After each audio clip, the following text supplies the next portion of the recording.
Are we ready to go? Yeah, you've just farted. Yeah, I just farted, but I got to do a proper intro. It's the Jim Jefferies Show podcast. And now we do the jingle. Jim Jefferies Show podcast. It's the best podcast. I've listened to other podcasts and been disappointed. I am here with my co-host. And you're just going to act like that's the actual way you want to start the show? That's the way the show's going to start until we find a theme song that we can all land on. I'm here with Forrest Shaw, my co-host and somewhat of a friend, but mostly a co-worker these days. I went through a breakup where someone said that the only friends I have are people that I work with, and that's not true. They were friends of mine before I employed them. We were friends before. Yeah, and she's such a good person that you should take everything she says as fact. How about that? All right. And also, you went through a breakup. You've been going through a breakup for the last year with this person. But we have. You want to start the podcast? But we have to. No, we do. I agree with you totally. But we have to talk about your ex. I find this is the best story that's ever been told. Before you do this. She told me not to tell anyone. I said, why? And she goes, because Jim's going to talk about it on the podcast. I don't think... We'll see. But I'll tell the story. No. Oh, we can't tell that story? I don't know. It's a fun story. Both of you come out of the story really great. I know, but she was like sheepish to tell me because, we dated for so long, and I think she felt bad that... I'll tell an abbreviated version. I'll tell the abbreviated version. No, you don't have the abbreviated version. I do. Way to deflect from your shitty relationship, all right? How about that? I don't even have a shitty relationship anymore. I'm relationshipless. What are you? But Forrest, relationshipless. Yeah, let's write down the script. So Forrest was dating a girl, lovely girl, still friends. I don't have a mean word to say about We're it. still friends, yeah. But her new boyfriend now is not her boyfriend. She went on a date. Okay, the guy she's dating now is the only single astronaut on Earth. Yeah, only single astronaut in NASA. Yeah, I don't know about other countries, but in NASA. Yeah, it's probably a Russian guy. Yeah. So she was... Spud Nick. Yeah, she was reluctant to tell me. His name's Nick, but he looks like a potato, so they call him Spud Nick. You know what's interesting, though, is what happened is that... I didn't know we weren't allowed to talk about this. We can start the whole podcast. It's not that we're not allowed to, and I'll talk to her, and if what, we'll just have a weird edit at the beginning. But, and we'll just get back into talking about your relationship. All right, we don't talk about my relationship. But in case in case we need a weird edit... Yeah. And we're back. See, you can cut all of that right now. That's fine. We can't do it then because if you want more information. But yeah, okay, we'll talk about it towards the end. We're here with Scott Zabielski. Hey, what's up? Zabinski. No, that's Zabielski. First time. Now Scott is a Holocaust denier. What's all that about? No. Scott is in charge of our show, first of all. You should have mentioned that. Well, he's executive producer, showrunner of the show. He's a producer of our show because that's what pays him. Because being a Holocaust denier doesn't pay the bills. We'll get to that part. You're just selling random shit at the beginning of this podcast. Jack, can you hack it is here? Let's start with this. Let's start with this, Jim. We haven't podcasted since we were in Europe. We haven't been on the air for 4 months. Scott has a lot of new wild views. And what we're going to do first is... We're going to try and focus it. Why don't we just go over your upcoming tour dates, and then we'll start the show. The last time we podcast, upcoming tour dates. Yeah, let's do that first, then we'll get into the podcast. April 13th. That got his attention. Windstar Casino in the Thackerville, Oklahoma. Now it's Thackerville, Oklahoma. Thackerville, Oklahoma. It's a casino. Now, I'm willing to not have anyone at that gig. I don't want to tell you how little I want to come to Thackerville, Oklahoma, but if I stand on that stage and say it's good to be here, it's a fucking lie. But come along to that, all you fucking dicks. Bring your sister and your wife so they're different people and enjoy the show. It's about an hour outside of Dallas, so it's not going to be this bad. Oh, no, it's all right. Actually, it's a little more cosmopolitan. I love my Oklahoma people. Yeah. I hear Clayton Kershaw comes from Oklahoma, so I'm a big fan. There you go. Maybe he's from Thackerville. I don't know. Maybe he's from Thackerville. Probably not. Thackerville doesn't sound like a wholesome place. It sounds like it's in Oklahoma. Thackerville. Like Thackerville sounds like Wackerville, and Wackerville would be a euphemism for masturbating. I'm going to Wackerville. All right, no one's with me.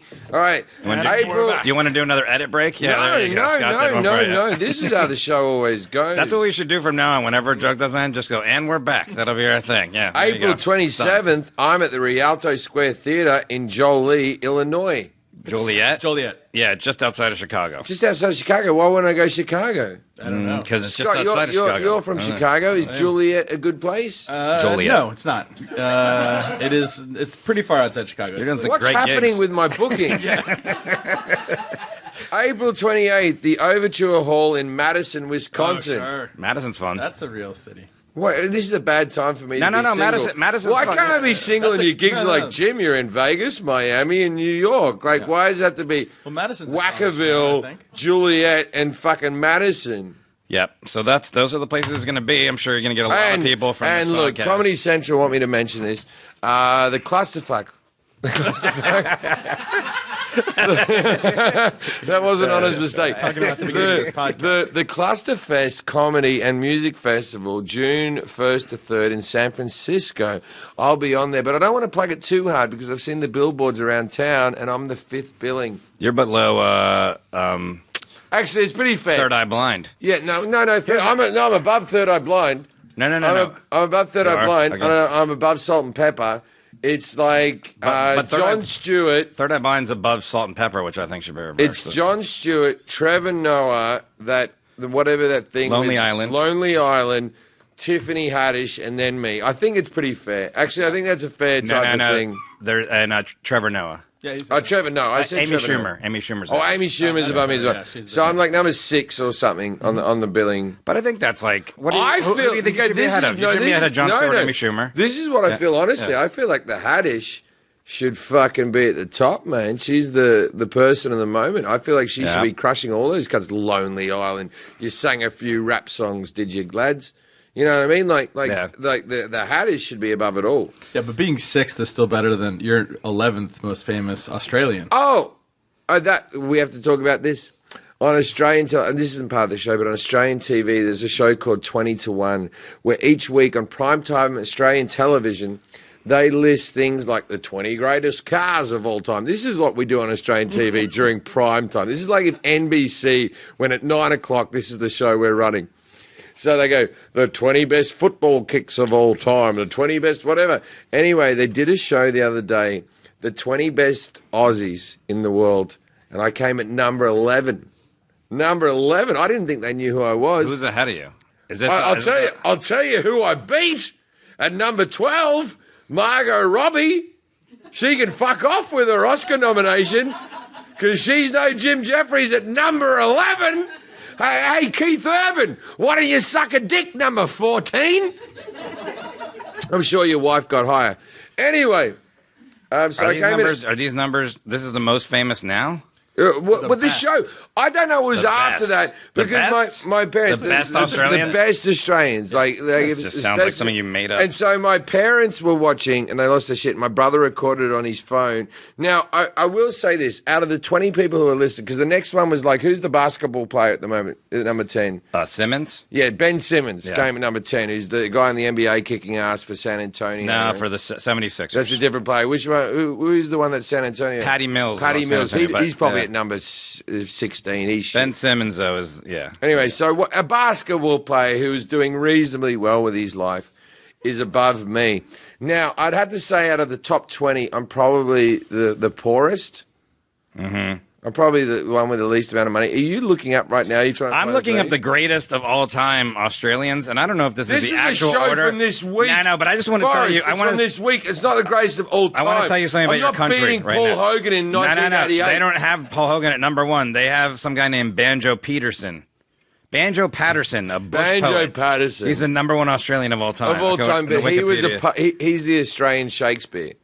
He's the guy who wrote poems Yeah. and stuff. He Never wrote heard The of him, Man from but- Snowy River. There was. I never heard of any of these people until we get to Okay, give me number 2. I'll tell you what's going. number 2, Sir Donald Bradman, Wait, a cricketer. you don't fucking say that and not fucking get on your knees, son. Donald Bradman was the greatest athlete. This guy was Not the the greatest athlete. He's a cricket player. No. The greatest athlete statistically of all time, right? His average was 99.8 or something like that. Now, his average would have been 100. He would have scored a century every game if he didn't get out first ball on his last inning, right? Now, The closest average to him now. And we're back. Is, all right, so wait. We don't want to hear this. Wait. This is bigger than Pele or anything. The closest average to him now is like 60. His average was 99.8. He's basically, Michael Jordan would have had to score 20 or 30 points extra each game to even get close to this cunt. Statistically, he is the greatest athlete ever in the second most popular sport on the fucking planet. So let's minimize it with your American fucking Well, I want to tell you that basketball is about to overtake cricket. He was as the about second most 5'5". He's a little tiny fucking fella. Basketball is about to take over cricket as the second most popular. Anyway, sport so Don Bradman, give me number 3. Because you can't. He's called the Don, list. By the way. You don't even call him Don. I'm off that list. I can't find the list you were on. That's what I was trying to find. Give me the other list that you're looking at. That wacky one. It was Wikipedia. Where I'm not at number 11. It's the greatest of all.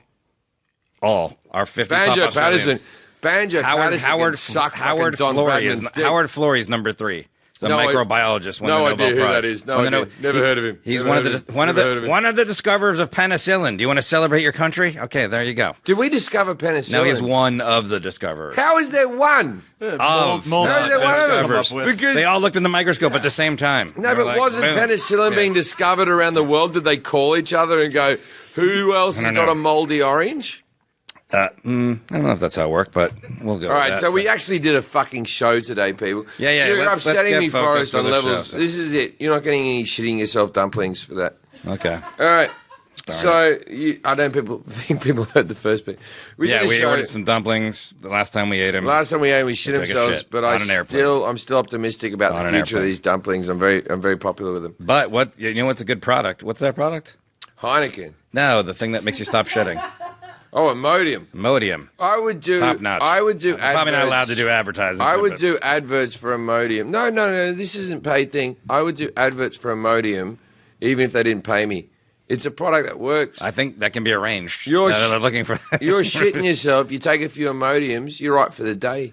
I love the stuff. And what did it say on the side of the box? It was like, if you have any other problems, call this number. Like it was just like a general thing. Like, hey, if you just want to talk out. Oh, yeah, there's a thing on the side of the Imodium box that's like... what other problems would you have? And if this doesn't work, call this number. They don't even tell you to see a doctor. There's just some guy who sits on the end of the phone and just goes, I'm still shitting myself. I've taken it. That's how confident Imodium are in their product. They put a false number on the side. There's no way someone's going to answer that phone. Because if you take Imodium... and you ring that number and someone answers, the only answer they can have for you is you're dying because Imodium's that good. All right. Anyway, before we get into the show, I want to ask you a few questions. Are you, how do you feel after the first show? I'm Aquarius. No. I'm the first show, your first show back. I was I didn't sleep last night. I looked very tired. I'm 9 pounds heavier than I was in any other episode. You know how I care about the weight thing. Yeah. I get very exact about the weight, and that's why I ordered 14 trays of dumplings. Right now. Yeah. But you've got 7 days before you have to be thin again. This is the best time. This is my plan. They're planning on having between 20 and 30 episodes. I just want to lose 1 pound in an episode. There you go. Well, in a way, I think these dumplings might help you lose weight, it sounds like. You might weigh less. Scott was trying to be funny, everyone. All right. That's why he's a producer. His wife's laughing in the corner because she knows it's not a possibility. The constant disappointment that you must live through on a basis. Hey, Jack, can you hack it? How you doing? Really good. Come up to the microphone for a second. You have to get me dumplings in a second because we're going to eat them on air. Jack Hackett, everybody. Jack's my assistant, Jack Hackett, and his catchphrase is... Can you hack it? Can you hack it? Food you're going to talk and you're still putting food in your mouth. What's wrong with you? Jack is a promising comedian. Actually, I better rephrase it. He's promising to be a comedian. And have you done any extra gigs, Jack? How's that working out for you? Good. I hosted an open mic yesterday. Did you learn to put your mouth near the fucking microphone? I assume they can. Still not near the microphone. Yeah, no, there you go. There you go. Get in there. A little closer. Aim it towards your mouth. There you go. Oh, lessons. Right. They don't teach this in college. Yeah. I'm going to go to an open mic tonight, and then I have a show on Thursday. It's a cultural assembly. What do you mean? You're doing a show at a cultural assembly? Yeah. What does that mean? They asked the comedy group I work for The comedy group you work for. I'm the comedy group you work for. What's your comedy group? The comedy group you're associated with in your fucking club. spare time. What's the name of your comedy group? It's called Us Comedians. It's the group that hosts the open mic on Monday. Why are you doing air quotes when you're saying that, too? Which part? Who do I answer first? Don't answer. It's because it's the USC, so us and then I USC got it. University. Did you do well in March Madness? Is your team still in? Are you excited? I think my team's still in. I'm pretty sure. Are they still in? Forrest knows a lot about USC, they weren't even in the tournament. USC, I thought you meant my bracket. No, No, USC was in the NIT. Who is your team in the bracket, Jack? It's Kansas right now, and I don't know how they're doing. I haven't been. They're in the Final Four. They're in the Final Four. All right. Yeah, Kansas. you really follow basketball well. They're in the Final Four. And then Kansas, Missouri, or when Kansas City, Kansas? Kansas River, the rooster, the bird one. Yeah, but there's a river that runs between it. The city's divided over 2 states. I want to say this to the people of Kansas. No one gives a fuck if you're from Missouri or Kansas, you dumb fucks. All right? Every time I'm on stage, I go, it's good to be here in Kansas. They lose their shit and go, it's Missouri. That's your problem, not mine. So when we were in Europe, somebody mentioned you on Twitter. I sent you a picture. Oh, yeah. They just said, hey, it was some country that doesn't speak English as a first language because they go, good show tonight. Now, are you ready to hack it? Or something like that. Yeah. Are you ready to hack it, Jack? Or She something. didn't say, how's the dating life going, Jack? Why? What do you mean? Oh, jeez. Is that what they say when they open your pants? What are you talking about? Why? What do you mean, why? Like, have you got anything on the horizon? I don't think so. Why not? Well, you're an attractive man. You're an attractive man from certain angles. Why are no girls interested in you, Jack? I just think I lack confidence, and I think No, you can it's tell looks. that through It's the looks. You're microphone. very confident. There's no confidence that will overcome those looks, Jack. Thank you. Actually, now that I hear you say that, you're ugly and unconfident. Oh, my gosh. All right. Thanks, Jack. We did a show. Let's talk about it. We did a show today. First time Yep, back. you said that 3 times. Now, Let's get into it. what happened was, Do you remember what it was about? Yeah, let's quiz you. Okay. I'm True or sure false? Elvis never felt this with the Memphis Mafia. True. There was never a bit where Elvis had one of his mates that he employed where he was like, Elvis, you're a fuckwit. And then Elvis was like, oh, well, thank you very much. Well, they didn't do podcasts back then, so I don't know. That's Elvis would have done a podcast. It would have been the peanut butter and banana sandwich podcast where Elvis just talked about, hey, no one trying to do a shit. It's hard to do a shit. Anyway, so we did a show. And our show was mainly about March for Our Lives protests and protests in general. So Well, you obviously watched a different show than I did. Oh, yeah, I guess I did. Sorry. No, This is it an was old sheet. the March for Our Lives protest. Now, what happens on this show is when you watch the field pieces, people often think that we've gone to a lot of effort, and that's not what this show's about. What happens is we find out wherever I'm gigging.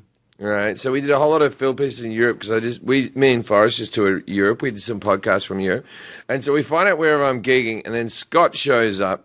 Right, sometimes it's in correlation with a Pride festival, but Scott shows up, and we do a field piece around wherever we are. Right, so like we'll probably do a thing in the coming year about Thackerville. or we might do a Thackerville piece. We got a about big piece planned for all the Thackerville. Yeah. Thackerville. It's a meth piece. So on Saturday, I was going to be in San Diego anyway. Now, in my defense, I was in Portland the night before. Now, ordinarily, I would fly at midday down to San Diego, but I got up on the 6 fucking a.m. flight because Scott needed me in because these teenagers who do these marches can't wake up at midday like a regular fucking kid, right? Why does a protest have to be so early in the morning? Can't you get more eyes on the thing if you do it mid-afternoon? Catch some drunk people coming home from work and get them on your side. But anyway, Yeah, but we're West Coast. You got to do for the time difference, so the East Coast. They did it at the same, yeah. Portland's West Coast. I was in Portland. What time was theirs? It's the same time as ours. No. Oh, I know what you're saying. Yeah. I was flying from Portland. The problem was the march started at like 11. Yeah. And then I had to get from Portland to San Diego in time. So I had to get on a 6 a.m. flight, come down to Portland, and I was greeted by Scott. And where's Andrew Wontok? But also, to be fair, Jim, like you didn't. we're going to do the field piece about the march. It just happened to be you're going to be in San Diego. No. We were going to do a field piece. You're making it sound like you weren't going to. Yeah, but we were going to do it in whatever town I was in. Yeah. It just so happened I was in San Diego, and that's why we chose San Diego. But it's good. You got good kids on that piece. It's not, look down camera, it's not that we were trying to dodge Samantha Bee, who went to Washington. Your dumplings there? But 11 minutes. Dumpling. Okay. You're on dumpling patrol in 11 minutes. And then people are going to watch us eat dumpling steak. Anyway, so I go down and meet Scott. Hell of a podcast so far. What? This is great. No, I'm just kidding. Andrew Wontog's here. Ladies and gentlemen, the angel of darkness. Come and get in front of camera. Come over here. Come over here, you fuck. Right? Jesus Christ. So what happened? It's an angry podcast today. Now, hey, buddy. Now I like you in many ways. Okay. Cool. That's enough out of you. Now, get back here. Okay. But what happens is, right. Andrew is he's not good to me. What happened the other day when you said hello to me in the morning? I said hello, and you started screaming at me, saying, "I'm not answering any questions right now. I just got here." Okay, but why was that? Well, because I was holding a laptop. Okay. See, if he's not holding a laptop, I'm very friendly towards him. Right? But if he's holding a laptop, it's always a question like, hey, Mary J. Blige wants to know if you can finger her, or whatever the question might be. It's never that exactly. Now we can't have her as an interview. I understand that now, and I apologize.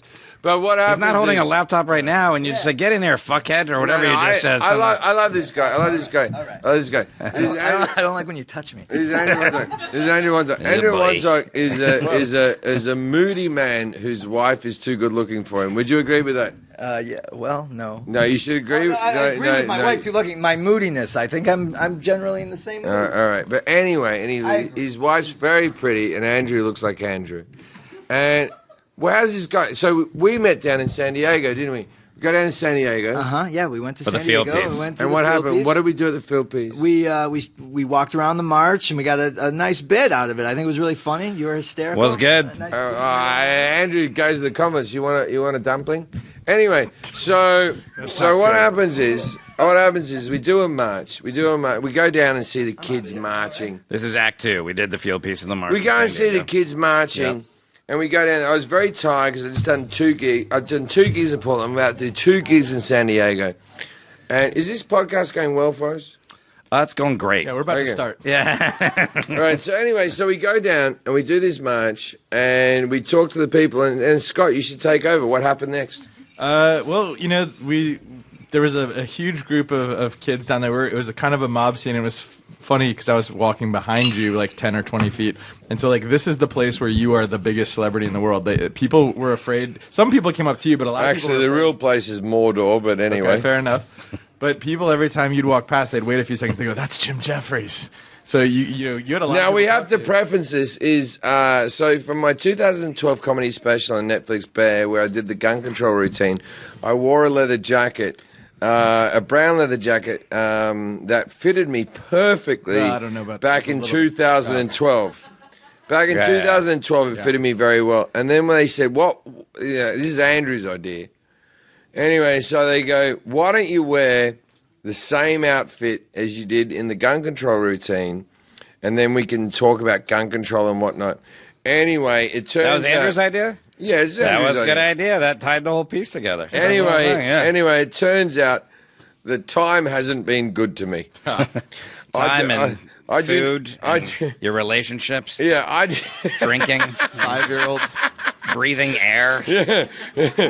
Breaking up my family, my kid crying every night. Anyway, so lots of things. So I tried to put the jacket back on, but it didn't fit as such.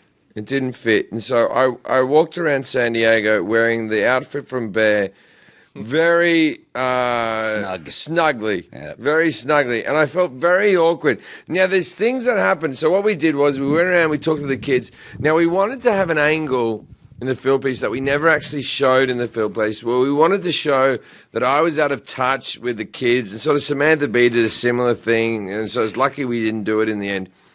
But we wanted to show that I was a product of the 90s. So we had all these, what do they call them, placards? What do you call them? Signs. Yeah. We had all these signs made that were meant to represent me and my generation.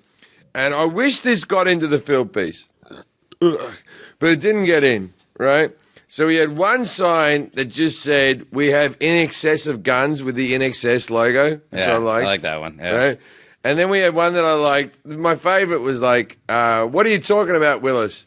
And on the backside it said, hopefully not guns. That was a fun one.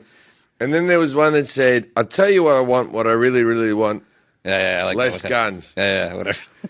And so we did actually hold those up, but we thought it would be like a funny joke and everyone would laugh, but the kids were generally confused and upset about it. Oh, they didn't like them? Oh, yeah, we've got it. We got it.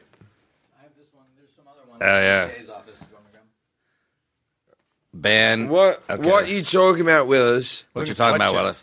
Hopefully not guns. Yeah. I like that word hopefully is in there. Uh, Because it's like maybe he is talking about guns. Great handwriting. So, yeah, I didn't do it. What's that one say? Ban homework and also high capacity magazine clips. I wasn't there during that. I would never let that happen. So the first act of our show. That was our second act, the field piece. That was the second act. And you were saying blah blah blah. You had to wake up early and stuff, but I mean, there was some really good kids down there in that field piece. Oh. Like there was like, the like 'cause kid. you've only seen these Parkland kids speak, and like they're really Well, good. not all of them. Not all of them. Yeah, but for the most part, Some like of they're- them couldn't make it. that one. But I know I'm saying, but the ones that in Parkland that I've been speaking online doing stuff, and they're like really well spoken, and they're like you're just really impressed by them, and it just turns out like most off of the the phone, Scott. most of Don't the worry. kids are like doing that. Someone has to produce this show while we're doing this podcast. Why are you texting? Have you got dumplings coming? Because the show is being made still. Yeah, because being I'm edited. texting Chris, who's editing the show. Here's more signs. Here's the in excess one, Jim. Jack, Finally be dumplings. some- 4 minutes. We're Here's gonna in be enjoying excess. these. In excess of guns. This is what never made it. Now tell you what I want, what I really, really want. Okay. There we go. See, I tell you what I want, what I really, really want.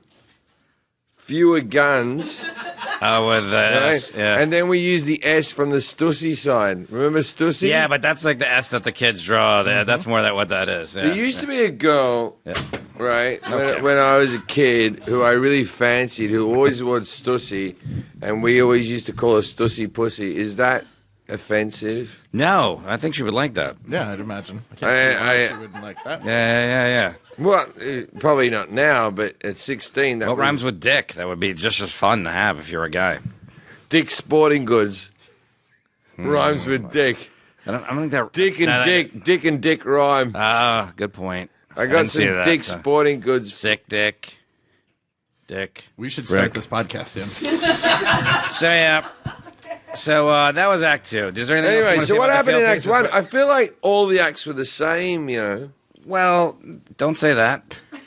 First of all, but they were. Doesn't matter. People already watched the show. First they act. haven't The watched first show. act, basically, Jim. If you don't remember reading it, Scott, was Scott, is this going well? I was- don't know if it's going well. I think it's going okay. I mean, I think I like the show better. yeah, it's the podcast. It's a little Yeah, but looser. I'm- A little looser. The behind podcast. I'm not being paid yet. No, we could tell. Yeah, we know what's Yeah. going on here. Well, Look, I'm keeping. this is going to help you. What was that? I'm Tom? keeping what was that beat? this fucking. I'm talk. keeping this fucking train on the tracks, brother. No, I hear you. I wouldn't say that, but Andrew Wontok dresses like my dad. You do. You dress like my dad.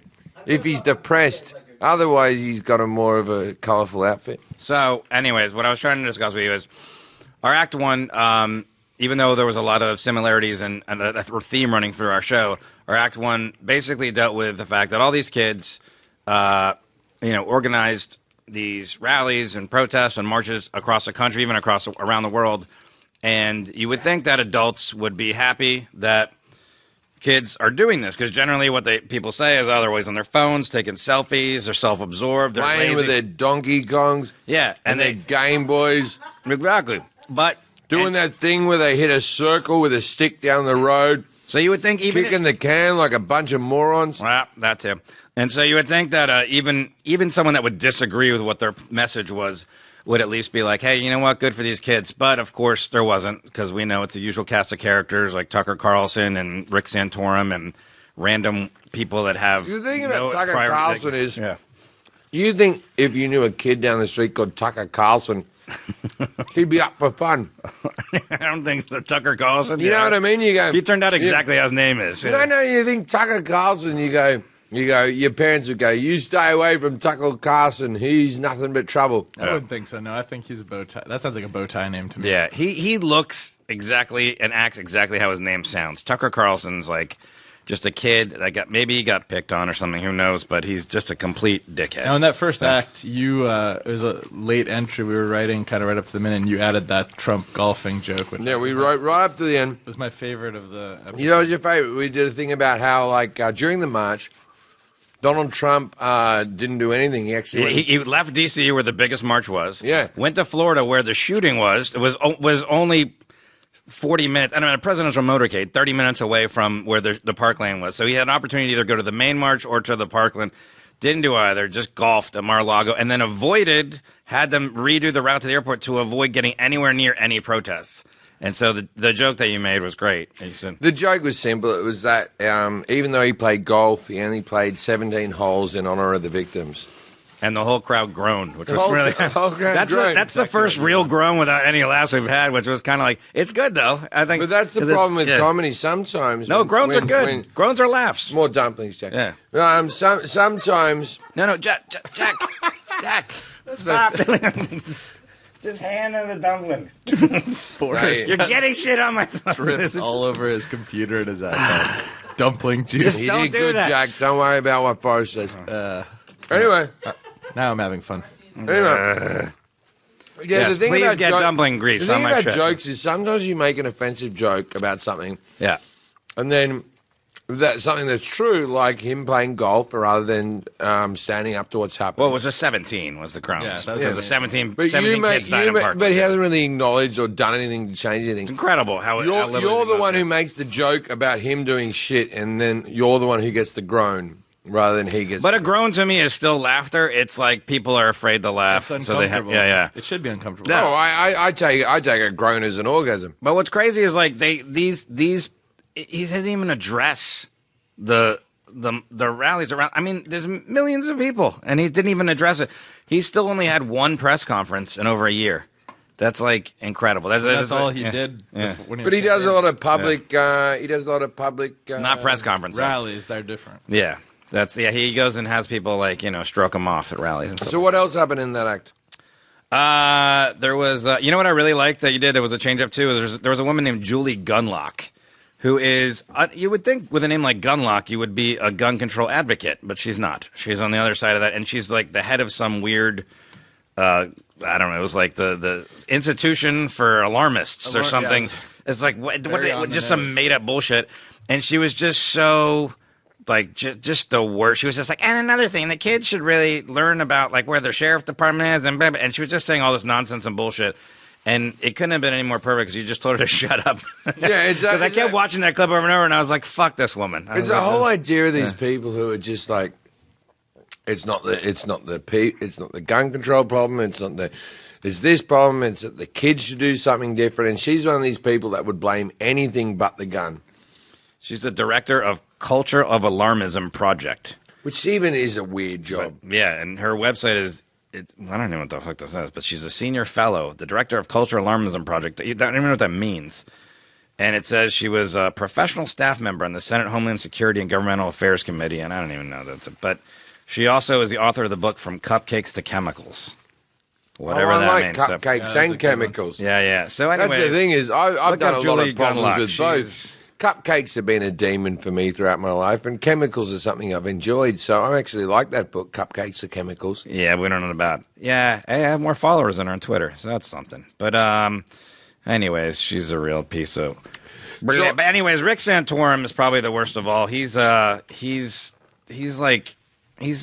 historically been just a bag of shit. Yeah, but Rick Santorum's one of those tried to run guys for president a bunch of times. Every now and again you hear from him like, oh, maybe this time, and then no, he always never disappoints. Well, as you watch that clip of him saying kids should learn CPR instead of protesting and asking their lawmakers to do something, you could see he keeps looking down as he's talking. Like, he doesn't even believe what he's saying at this point. So but the one thing, and there's no way to like really write this in the piece, but I think can't be said enough. So Rick Santorum has his views on like homosexuality is what you would think they would line up with as far as being immoral and wrong. Correct. Yeah. So in 2003, Dan Savage, a sex columnist and LGBT rights activist, it says, asked his readers to create a new definition for the word Santorum in response to Rick Santorum's view on homosexuality. And the winner was Santorum is, quote, the frothy mixture of lube and fecal matter that is sometimes the byproduct of anal sex. So that actually, if you look up Santorum on Google, like you'll find some. I have a jar of Santorum in my fridge. Why would you have a jar in your fridge? That's stupid. It doesn't have to be refrigerated. Yeah. So then we did the field piece, and then what was Act 3? So the thing is, the show was very similar throughout, but it had to be. Well, that's what I was saying. The first act was we were kind of like trying to help defend these kids because these kids did a great thing, and there's still people that want to bring them down. We did the history of protest. We did the field piece where you actually went to the march and interviewed some of the kids and did that whole thing that we talked about already. And then 3 was a little bit of the histories of protests and kind of like, do they work? Do they not work? We kind of got into that a little bit. We looked at protests throughout history, and then at the end you kind of like, do these work, do they not work, sort of thing. And I don't know, I mean, I think the way we summed it up was kind of, we tried to be like even-handed with the whole thing. So we talked about the ones that have worked: Gandhi, Martin Luther King, civil rights movement, women's suffrage movement.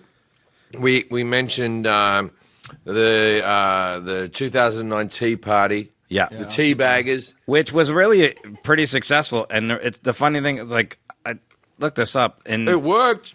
And that's how we got Ted Cruz. And really the reason that worked was there was numbers. People came out in numbers, and they actually did a study on the 2009 Tea Party movement, and they showed that the amount of people that came out to rallies for the Tea Party correlated with increased voter turnout and those people winning and actually taking control of Congress. And they said the only places where they showed a dip in that was affected by rain. So when people didn't come to rallies because of rain, like the voter turnout was low. White people hate the rain. So I think that I'm not saying that all teabaggers were white, but kind of all teabaggers were white. Okay, you don't watch the same porn I watch, but all right, that's I think the porn. Oh, Forrest. I think the lesson to be learned though is that now is like people say whether protests work or not, but I feel like you can see that this is having an effect. Like not just the March for Our Lives, but the women's march that was last year, and the Me Too movement and so forth. Because when people ask about whether it works or not, they're talking about the idea of like, are you ever going to change someone's mind? And I think it's hard to change people's mind. But kind of a point Jim made in the writers' room the other day when we were talking about it is what you're really trying to do is get the people who already agree with you off their ass to do something. Yeah, you try to get people motivated. Right. Yeah, agree with you. See, the thing is, I once marched for gay marriage in Britain, right? Now, gay marriage doesn't affect me directly because I'm not gay and I don't believe in marriage. So on 2 levels, this isn't working for me. But I saw it as an equal rights thing. So actually, that was the first time in my life that I pound the pavement and I had a sign and I actually marched for something. And it's because I had gay friends who were so passionate about it that I thought, of course I agree with you, but was it enough for me to actually actively do anything? And that's what protest is about now. It's really like you're not going to change anyone's mind. You're not going to flip the thing, but you have to get the people who are on your side energized. Yeah. I mean, in Alabama, there's a Democratic... I'm actively against people from Alabama. But there's a Democratic senator now, which hadn't happened in, I don't remember, 50 years or something like that. Yeah, but you know you know how hard it was to get a Democratic senator? But it was like, I know there was like one demographic that was like black women that came out in record numbers to vote against this guy, and they were just like... Well, I don't know what the average age of black women is, but there still is like sure something to be said for that. Like that's happening. The average age of all black women? It probably varies. Sure. All black women in Alabama can't be the same age, right? I would say got to be zero. They have to be numerous different ages, right? 105. In Alabama, it's all over the spectrum. Oh, yeah. All right, so then... I think, but like you said, I think you came to that conclusion what we just said about protests, whether they work or don't work. It's about doing something and not doing nothing. That's what your point was. Yeah, and I'm not gonna preach to people and say that I'm the most active person in the world who goes out and does all these things. But I like to think that I'm socially a guy that looks at the world around me or what have you. Yeah. But I'm sure agree. other people who think against me think they're socially against it. So why don't we all just get on the pavement and fucking pound it out and decide who's winning? Like a street fight? That happened in Charlottesville, and there was problems. Yeah, why don't we just get both sides? These dumplings really settled you down. Let me tell you. man. That's great. All right, so our Act 4 was my tummy's settled. our Act 4 was a bit of fun. You I died. yeah, you're dead. You're dead. I died, which as a comedian I've done several times. Yeah. But I officially died, and this is kind of weird. There was a post in a webpage called maltatoday.com which said that I died in a car accident. Not only did it say that I died in a car accident, but it also listed the vehicle I was in, the friend that was driving the car, and also the hospital that I was taken to when I died. It's very specific. Yeah. Now, I got to say, now, my brother Scott's probably listening. You met Scott? Yep. You met Scott? Yeah. Scott's what, I don't know how to say it. Scott's what you call an asshole. And what Scott did was he actually forwarded the report that I had died to my mother with no other... No other information. with nothing around it. No other information. Just like I thought you might want to read this. Yeah, just forwarded it to her like, all right, Mum, here's your afternoon. And I got to be honest with you, me mum took it in her stride pretty well. She wasn't as upset as we thought she was going to be. Oh, my chair. I'm not going to. Yeah. Oh, yeah, you had to get her a chair. Yeah. You ain't got a chair. My brother just got one bit of email back going, has anyone seen the will? And so Do they what? get anything if you die, by the way? Do they get anything if you die first? Yeah, I've written a will that involves a few people. You're not involved. No, I'm okay. You don't get anything. I wasn't asking. I would feel like Hank gets most Yeah, of it. Hank. Forrest gets a pinball machine. That's fair. Not me. Yeah. What does Jack get? That's all I want to know. Jack gets my respect. Finally. You leave it to him? Yeah, which is I something. left you my respect. It's in a drawer. Yeah, which is something he never got in life. Yeah, he's just Anyway, Jack. so what happens is, so my mother thought I was dead and all that sort of stuff. So I looked at the whole thing, and then I posted out originally when I just posted the picture of Jim Jefferies died in a car accident on my Instagram, Yeah. and the comment I wrote was something like, "You think they could have chosen a better picture?" Right? But then people started like crying and shit in my message thing, like, oh my fuck, he's dead or whatever, like that, right? And so I had to re-edit the actual quote and go, I'm not dead in bold letters. It was nice to see that people would be upset if I was dead. I always assumed they wouldn't be. What was that? Which movie was that? That you get to see what people do. Oh, there's a when they die? movie? No, wasn't it like an old famous movie? Christmas. yes, Wonderful Life. yes, Wonderful yes. Life. Yeah. Angel Bandits 5 from Evil. No. Wonderful Life. Wonderful Life. That Definitely was your a Wonderful Life. Wonderful Life, where you could see what people would say. You could have, in retrospect, you said you wish you had let it go a little longer. Yeah, I got it. I got sent the story 15 minutes after it came out, and I posted it right away. And if I had my time over, which thankfully I have now, I would have let it sit for about 2 hours. Now that must have made you think, like, life Within is precious. 15 minutes, no one did anything. No one did anything. That's what you texted me, and you were upset. You're like, no one is contacting me. Yeah, no one was contacting me. No one was upset. I hadn't heard that you had died till you texted me. I didn't contact you. Yeah, but I didn't know. Forrest didn't care. Forrest was I knew like, you were alive. I think I just talked to he's you. like, something like that. this will free up my No way you were in Tuesday Malta. afternoons. Like, Yeah, that time like that's that. what we knew. But what's funny is like that reminds me of the time where you were counting the people that were going to come to your funeral. I don't know if we talked about that on the podcast. Okay, this Yeah.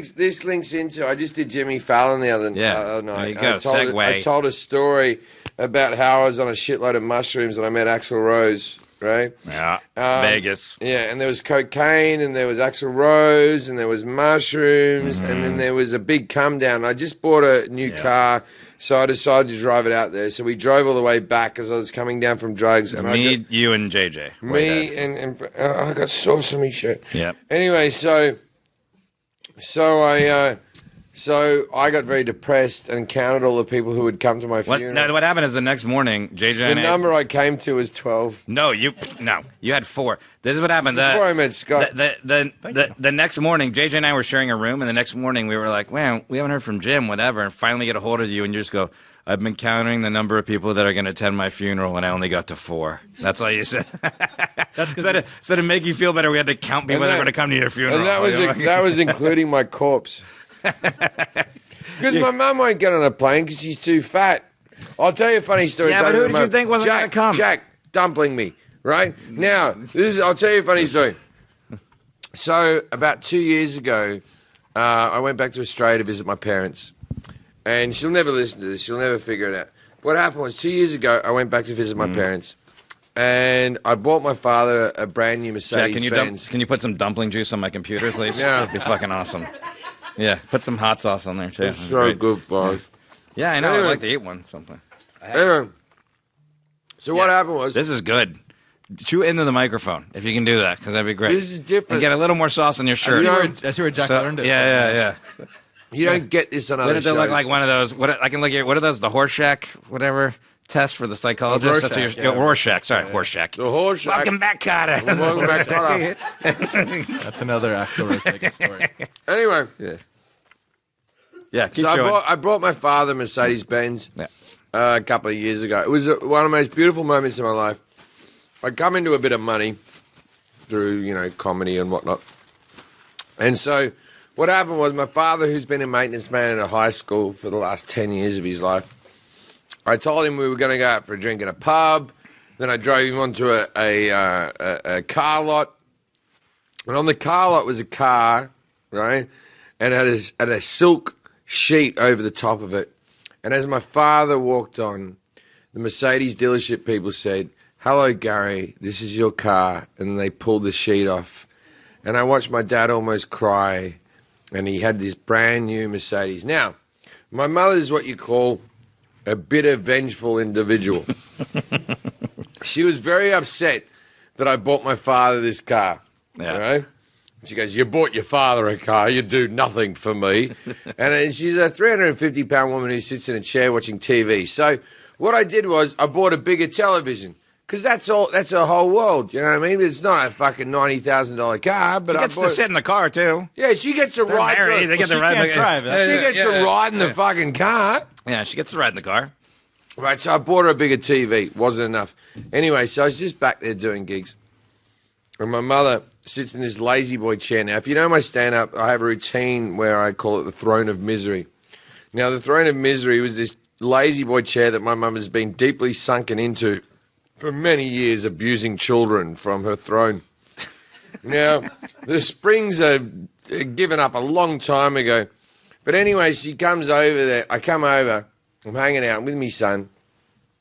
And she goes, "Oh, I really need a new chair." And then she reaches for the little armrest on the lazy boy, but the mechanism's too tight. And she goes, "But the mechanism, it takes too much strength out of me to be able to do the mechanism." And then she goes, "I really need a chair so I can live a few years longer, because this chair is ruining my quality of life." And then I'm like, "Oh, well, that's a shame." And I walk away acting like I haven't noticed.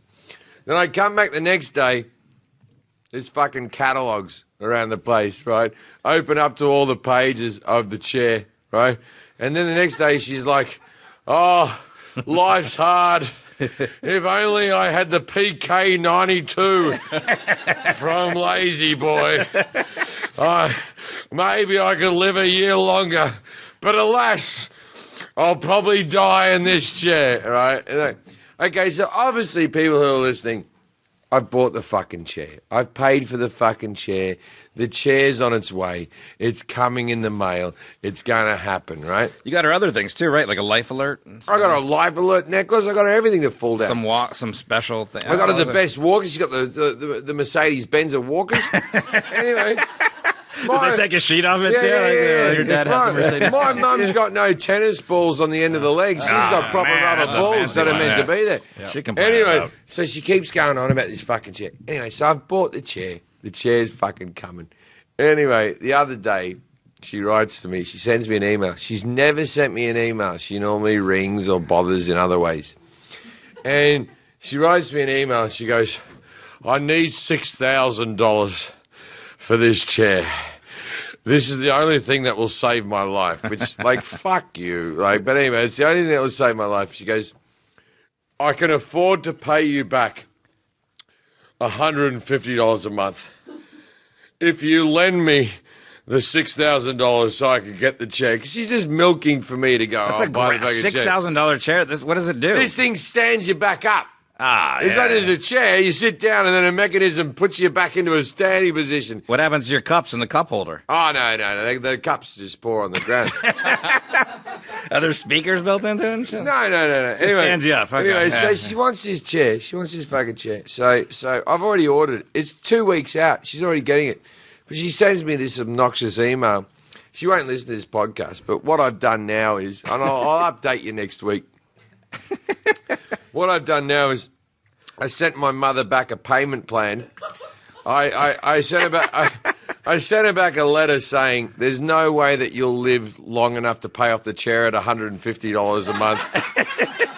So I really had to up your rate to $175 a month if I'm even got a slight chance of getting my money back. I've given her a reasonable form of interest. Oh, that's nice. 6%, which is good for a small loan. Yeah, for a small loan. If it was a home loan, she'd get 3, bad credit card, 12. I'm very generous. I've given her a 6% interest rate that she has to pay off. So it's going to take her around 12 years to pay off the chair. To be honest with you, I think that's very nice. I think she'll be dead in 6. But, so she's paying off the chair over 12 years. And so I sent it off to her, and then I rang my brother up. I got him involved as well, right? I said, you have to go over there. I've told her that she can't sign the contract online. Oh, it's your other brother. Oh, yeah. You got Danny involved. Okay, yeah, Danny, all right, then. So one of my brothers is going over to get my mum to officially sign the contract. They got to get it notarized? Yeah, it's got to be notarized. That she'll be. Now, this is the bit that blows my mind. She goes, I'll pay $150 a month, or I'll pay $175 a month. She's retired. There's no income. It's like you either have the fucking money or you don't. There's no when I reach payday, there's no more paydays. It's fucking done. So anyway, if you're a friend of my mother's and you're listening to this, can you go over to the house and say something like, it's really generous that Jim was offering to give you this loan. We've got 2 more weeks of fucking her over on this particular chair. So if we can keep pumping that into her, that'd be great. All right, that's great. You know what you need to tell next time? I'll tell you, is that chocolate sea story. That'd be funny, too, since you're going to go down this route. We'll do that next week. Yeah. All right, I think we're good, right? I mean, you think we got enough? Super professional. Was it entertaining? It was kind of entertaining. The dumplings, actually. I mean, your shirt's entertaining. It took a good turn on the dumplings. That was good. I will say this to promote the show. Let's do that real quick. Our podcast email is jeffreysshowpodcast@gmail.com. We get emails all the time. We haven't had any in a while since we haven't had the podcast on, but I will read through some of those next time. And then @Jeffrey Show is our Twitter handle. If there's a topic you want us to talk about, tweet to us @Jeffrey Show. And please subscribe and follow us on Apple Podcasts, Spotify, Google Play, Stitcher, wherever you listen to podcasts. And then, we got to promote one more Twitter handle. Sorry. Remember when we were on the train at Heathrow? Oh, yeah. We got yeah. So Jim and I, when we were traveling, we were at Heathrow Airport. This made me and Forrest laugh for days. It's very funny. The Twitter feed is ridiculous. What airport was it? It's Heathrow. Heathrow. Heathrow. Yeah. We're on a train. You get on those trains to go to different terminals. Heathrow T5 transit train has its own Twitter handle. Yeah, and on the T5 transit thing, they actually put a sign up going, "Please follow us." Yeah. Like, who's sitting on the train that gets you from Terminal 5 to Terminal 4 and thinks to themselves, I better follow that Twitter handle and what they're up to? Well, there's 131 people following it. 131, but we're gonna build this. Yeah, @T5 Transit. @T5 Transit. And here's something they'll retweet you if you say, hey, huge thanks to T5 Transit for getting the Dragon Boat team to our gate in time. It's a fucking train. That's all it's supposed to do. Here's the thing. If you're at Heathrow and you're on T5 Transit, if you have a good experience, write to us. If you have a bad experience, write to us. Well, write to them. Tag us. Tag @Jeffrey Show and @T5 Transit. But even if you're just on it and you're flown for 24 hours from Sydney and you're on the T5 Transit, hey, give them a follow. Yeah. They're very passionate about that. They've left that up on their train. Please follow us. King Coolgy said, thank you, T5 Transit, for your services. What the fuck are they talking about? It's a train. That's all it does. Here's someone that sent a photo of their kids in the T5 some kids transit. on there. There's some sarcastic ones for sure on here, too. But that's what we're kind of...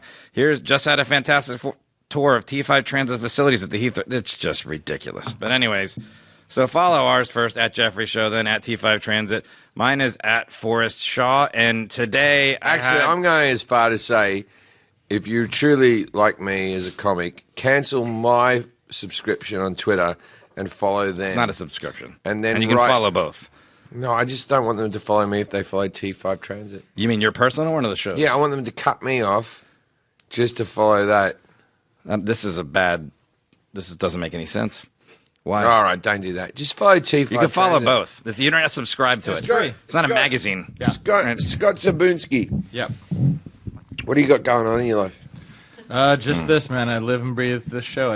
You got any new kids? Nope. Since I last talked to you, you just got the two. Yeah, that's the two. Out of your two kids, which one do you like the most? Probably the one who can talk. Jack. But now the second one's starting to talk, so it's Jack's a good one. Jack's a good one. Well, that's good because they'll probably never know how to listen to podcasts and hear this. So that will never. Kids don't know anything about technology. I didn't even know you had another one, so that's nice. You don't know his name, I bet. Leo. Well, I was saying to someone the other day, I'm pretty sure Jack doesn't. I'm pretty sure that Jim does not know my second kid's name, and I was right. Do you know the name of my second kid? No. Neither do I. Yet? Or no, you got one out there? there's probably one. Okay. I want to promote Your wife's something here, real quick. Genevieve. Okay. Whoa. Just gonna try to promote my thing. He does know her name now. Genevieve. That's pretty impressive. Which one's your favorite child? Are the two? She's going to give the stock answer. You can't choose. What? Sophie's choice. Yeah. You can't choose. Have you ever dated a guy better looking than Scott? No. Fucking, your life's been horrible. Wow. Okay. Well, here we're back with the podcast. So it's where we started. So, like I wanted to say real quick, today I had something come out called Poor Decisions. I shot it in Miami. It's on Amazon, Google Play, and a bunch of other crap. If you go to my Facebook, my Instagram, or my Twitter, which is all Forrest Shaw, there's all links there. So please watch that. So somehow I'll get money at some point. I don't know. Maybe I might not. I have no clue. Probably not. There's no money in comedy. Yeah. So just watch it. And T5 Transit and at Jefferies Show. That's the most important one. More important, you can subscribe to both. T5 Transit. That's the one I want. Hashtag us if you do T5 Transit. Yeah, I don't know T5 why. Transit. I don't know why it's going to help our show, but it'll be fun. No, but just write something like, had a good time on T5 Transit, got to the luggage carousel, awesome. Yeah. You got to say something like Yeah, that. also great Jeffrey show. Yeah. London's more multicultural than I thought it was. Whack or something. I don't know. Yeah. Lit AF. T5 Transit. That's Scott, what you the haven't kids say. been very chatty. No, you guys are entertaining. I'm just enjoying. We've wrapped it up 3 times now, so let's go for 4. Let's have a conversation. Just you. And I got me. you a We'll have bowl of separate pickles. podcast. All right. You ready to wrap all it up, Jim? Good night. Say bye. Good night, Australia.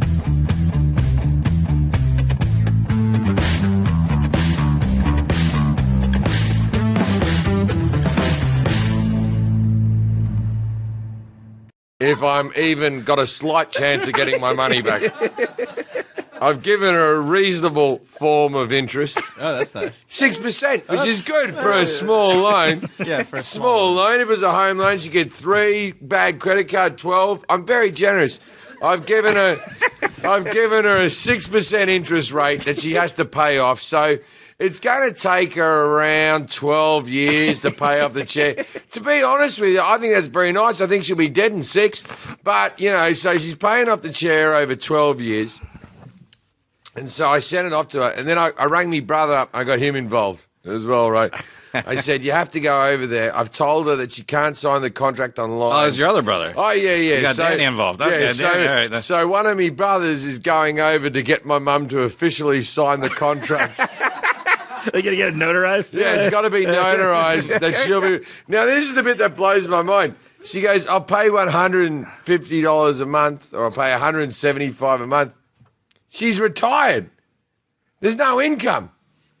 It's like you either have the fucking money or you don't. There's no when I reach payday, there's no more paydays. It's fucking done. So anyway, if you're a friend of my mother's and you're listening to this, can you go over to the house and say something like, it's really generous that Jim was offering to give you this loan. We've got 2 more weeks of fucking her over on this particular chair. So if we can keep pumping that into her, that'd be great. All right, that's great. You know what you need to tell next time? I'll tell you, is that chocolate sea story. That'll be funny, too, since you're going to go down this route. We'll do that next week. Yeah. All right, I think we're good, right? I mean, you think we got enough? Super professional. Was it entertaining? It was kind of entertaining. Dumplings, actually. I mean, your shirt's entertaining. It took a good turn on the dumplings. That was good. I will say this to promote the show. Let's do that real quick. Our podcast email is jeffreyshowpodcast@gmail.com. We get emails all the time. We haven't had any in a while since we haven't had the podcast on, but I will read through some of those next time. And then at Jeffrey Show is our Twitter handle. If there's a topic you want us to talk about, tweet to us at Jeffrey Show. And please subscribe and follow us on Apple Podcasts, Spotify, Google Play, Stitcher, wherever you listen to podcasts. And then, we got to promote one more Twitter handle. Sorry. Remember when we were on the train at Heathrow? Oh, yeah. So Jim and I, when we were traveling, we were at Heathrow Airport. This made me and Forrest laugh for days. It's very funny. The Twitter feed is ridiculous. What airport was it? It's Heathrow. Heathrow. We're on a train. You know, you go on those trains to go to different terminals. Heathrow T5 transit train has its own Twitter handle. Yeah, and on the T5 transit thing, they actually put a sign up going, "Please follow us." Yeah. Like, who's sitting on the train that gets you from Terminal 5 to Terminal 4 and thinks to themselves, I better follow that Twitter handle and what they're up to? Well, there's 131 people following it. 131, but we're gonna build this. Yeah, at T5 Transit. At T5 Transit. And here's something that they'll retweet you if you say, hey, huge thanks to T5 Transit for getting the Dragon Boat team to our gate in time. It's a fucking train. That's all it's supposed to do. This is the thing. If you were at Heathrow and you're on T5 Transit, if you have a good experience, write to us. If you have a bad experience, write to us. Well, write to them. Write tag us. Tag at Jeffrey Show and at T5 Transit. But even if you're just on it and you've flown for 24 hours from Sydney and you're on the T5 Transit, hey, give them a follow. Yeah. They're very passionate about that. They've left that up on their train. Please follow us. King Coolgy said, thank you, T5 Transit, for your services. What the fuck are they talking about? It's a train. That's all it does. Here's someone that sent a photo of their kids in the T5 some kids Transit. on there. There's some sarcastic ones for sure on here, too. But that's what we're kind of... Here's just had a fantastic tour of T5 Transit facilities at the Heathrow. It's just ridiculous. But anyways... So follow ours first at Jeffrey Show, then at T5 Transit. Mine is at Forrest Shaw. And today, I'm going as far to say, if you truly like me as a comic, cancel my subscription on Twitter and follow them. It's not a subscription. And then you can follow both. No, I just don't want them to follow me if they follow T5 Transit. You mean your personal one or the shows? Yeah, I want them to cut me off just to follow that. This doesn't make any sense. Why? All right, don't do that. Just follow T5. You can follow Transit. both. You don't have to subscribe to it. It's not a magazine. Yeah. Scott Zabielski. Yep. What do you got going on in your life? Just this, man. I live and breathe this show. You got any new kids? No. Since I last talked to you, you just got the 2. Yeah, it's the 2. Out of your 2 kids, which one do you like the most? Probably the one who can talk. Jack. But now the second one's starting to talk, so it's... Jack's a good one. A good one. Well, that's good, because they'll probably never know how to listen to podcasts and hear this, so that will never... Kids don't know anything about technology. I didn't even know you had another one, so that's nice. You don't know his name, I bet. Leo. Well, I was saying to someone the other day, I'm pretty sure Jack doesn't... I'm pretty sure that Jim does not know my second kid's name, and I was right. Do you know the name of my second kid? No. Neither do I. Yet? Or... No, there's probably one. Okay. I want to promote your wife's something here, real quick. Genevieve. Okay. Whoa. Just going to try to promote my thing. He does know her name now. Genevieve. That's pretty impressive. Which one's your favourite child out of the 2? She's going to give the stock answer. You can't choose. Well, Sophie's choice. Yeah. You can't choose? Have you ever dated a guy better looking than Scott? Fucking, your life's been horrible. Wow. Okay, we're back with the podcast. It's where we started. So, like I wanted to say real quick, today I had something come out called Poor Decisions. I shot it in Miami. It's on Amazon, Google Play, and a bunch of other crap. If you go to my Facebook, my Instagram, or my Twitter, which is all Forrest Shaw. There's all links there. So please watch that. So somehow I'll get money at some point. I don't know. Maybe I might not. I have no clue. Probably not. There's no money in comedy. Yeah. So just watch it. And T5 Transit and at Jefferies Show. That's the most important one. More important, you can subscribe to both. T5 Transit. That's the one I want. Hashtag us if you do T5 Transit. Yeah, I don't know T5 why. Transit. I don't know why it's going to help our show, but it'll be fun. No, but just write something like, had a good time on T5 Transit, got to the luggage carousel, awesome. Yeah. You got to say something like Yeah, that. also great Jeffrey show. Yeah. London's more multicultural than I thought it was. Whack or something. I don't know. Yeah. Lit AF. T5 Transit. That's Scott, what you kids say. haven't been very chatty. No, you guys are entertaining. I'm just Well, enjoying. We've wrapped it up 3 times now, so let's go for 4. Let's have a conversation. Just you and I got me. you a Have bowl of separate pickles. podcast. All right. You ready to wrap all it up, Jim? Good night. Say bye. Good night, Australia.